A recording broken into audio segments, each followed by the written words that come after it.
Temurah, general introduction. The Torah prohibits taking an animal that was consecrated, made holy, as a korban and substituting another animal for it. The act of substituting a chulin, unconsecrated animal, for a korban is known as Temurah.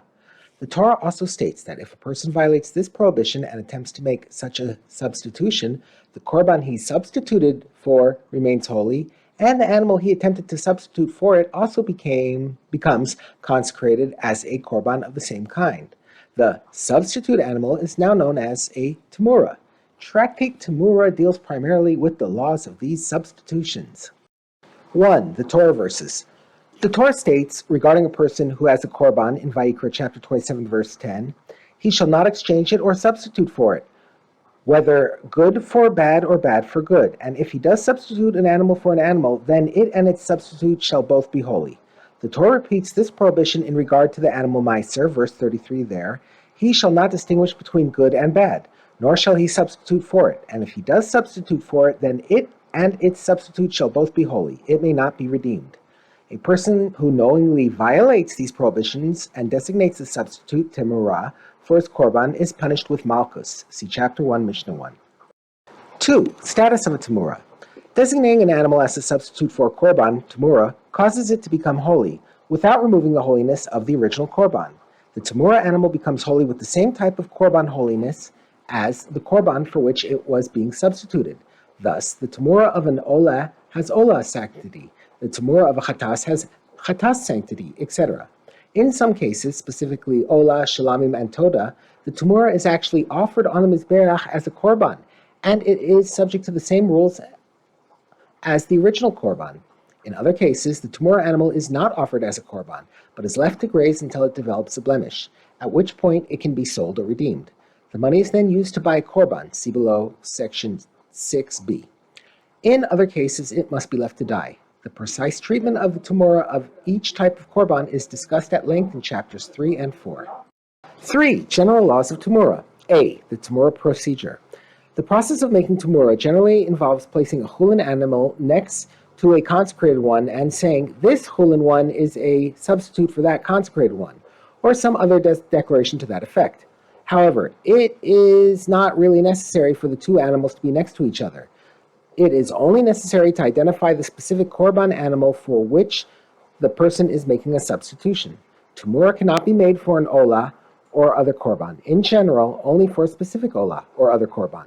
Thus, if a person says, this chulin animal is a substitute for the olah offering or chatas offering, etc., that I have in my house, and he actually has such a korban at home, he has made a Temurah. However, if he says this chulin animal is a substitute for an olah offering, he has not made a Temurah. See chapter 5, Mishnah 6. B. The kinds of consecrated animals that make Temurah. The Torah in Leviticus chapter 27, verses 9 and 10, sets down the law of Temurah specifically in regard to substituting for animal korbanos, that is, animals consecrated to be offered on the mizbeach, altar. Animals consecrated for their monetary value, to fund the upkeep of the temple, Bedek Habayis, do not make a Temurah when someone tries to substitute another animal for them.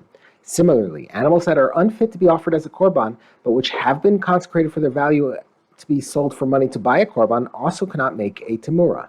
See section 5b. Bird korbanos and mincha offerings cannot produce a Temurah.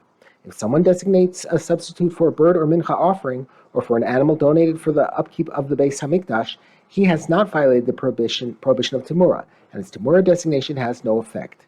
See chapter 1, Mishnah 6 and Gemara 26b. C. The people who can make Temurah. Both men and women can make Temurah, chapter 1, Mishnah 1. However, only individuals can make Temurah. Partners cannot. Thus, if a chulin animal is owned by two or more people, none of them can make Temurah with it. Similarly, only private korbanos owned by individuals can make a Temurah.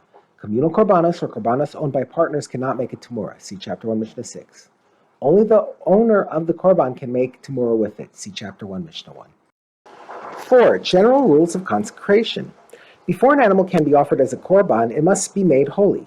A chulin animal cannot be offered as a korban.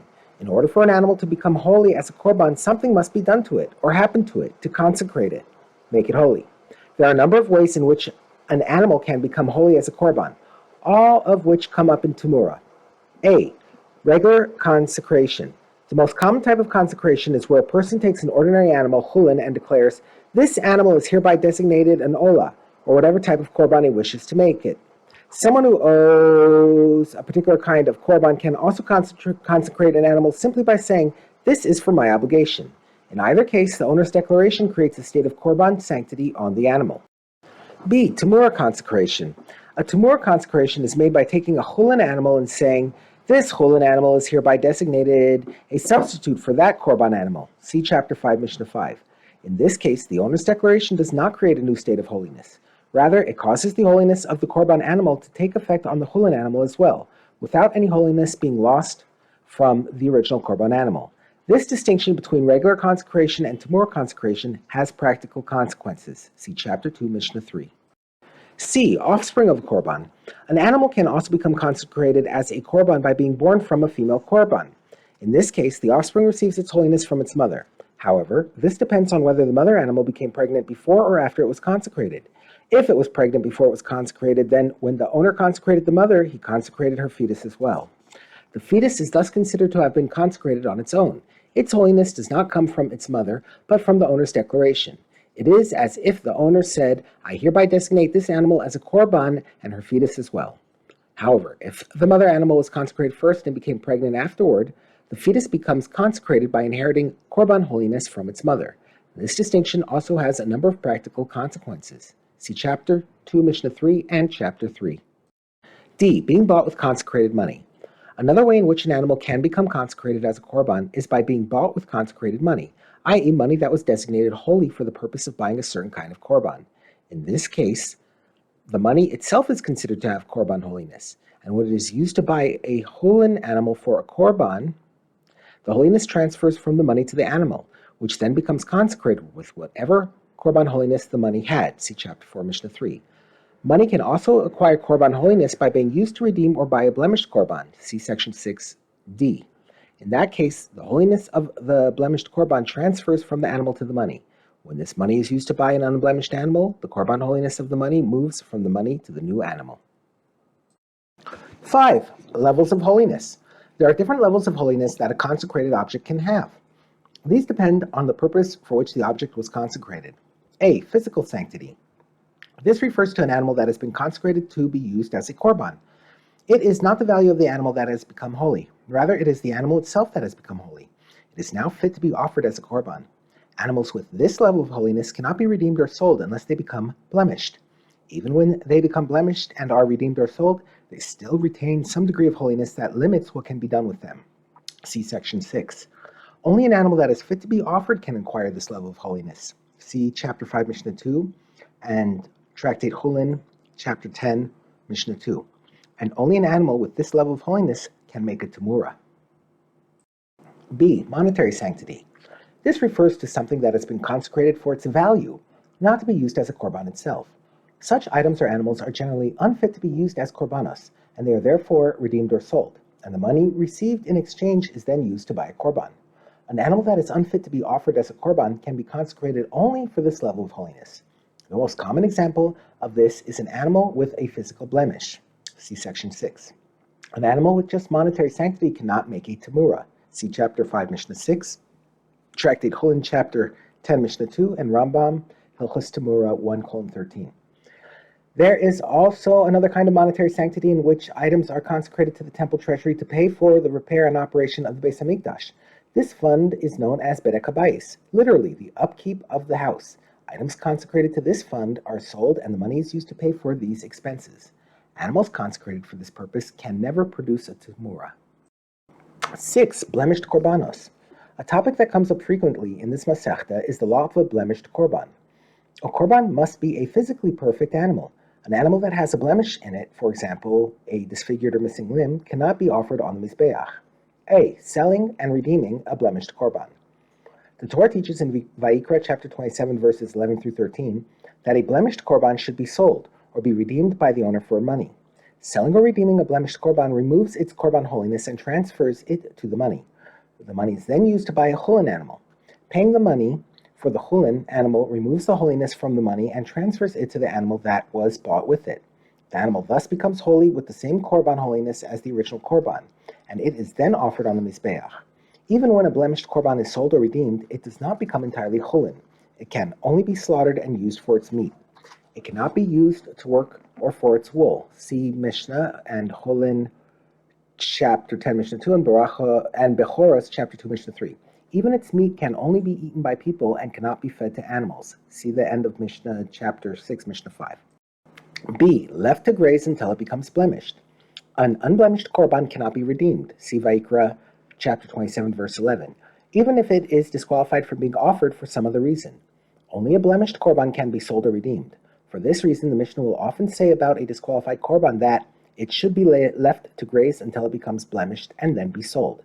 This means that the disqualified korban must be left to wander around until it becomes blemished in some way. Once that happens, the animal can be sold or redeemed, and the money can be used to buy a replacement korban. C. Its money should be dropped into the chest for voluntary communal offerings.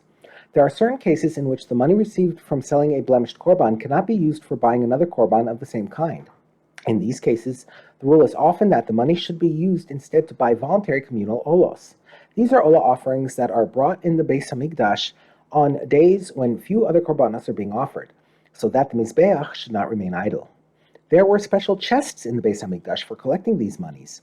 See the Mishnah and Shekalim chapter 6, Mishnah 5.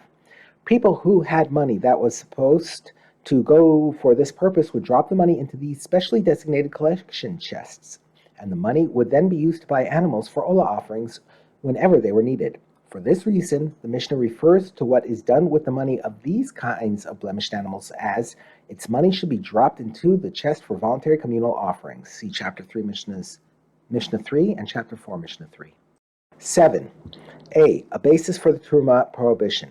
Rambam, in Hilchas Temurah 4:13, states that although we cannot always understand the reasons for the Torah's commandments, it is proper to try and find explanations for them whenever possible. In this spirit, Rambam explains the law of Temurah, which states that when someone makes a substitution for korban, both the original and its substitute are holy, as well as the law requiring that a person to add a fifth when redeeming an item he himself consecrated. See Leviticus chapters 27, verses 13, 15, 19, and 27, in the following manner. Both of these laws address a person's struggle with his evil inclination and his attachment to his property. Since man is driven by his nature to amass property and cherish it, even someone who willingly consecrates some of his property to the Beis Hamikdash might later regret it and attempt to redeem it for less than its value. The Torah therefore states that if he himself redeems it, he must add a fifth to its value. Similarly, if someone consecrated an animal as a korban, he might perhaps come to regret what he did, and since he cannot redeem it because an unblemished offering is not redeemable, he will try to exchange it for an inferior animal. Even if we were to permit him to exchange it only for a superior animal, he might exchange it for an inferior one and claim that it is superior. Therefore, the Torah prohibited him from substituting at all and penalized him if he tries to make a substitution by saying it and its substitute shall be holy.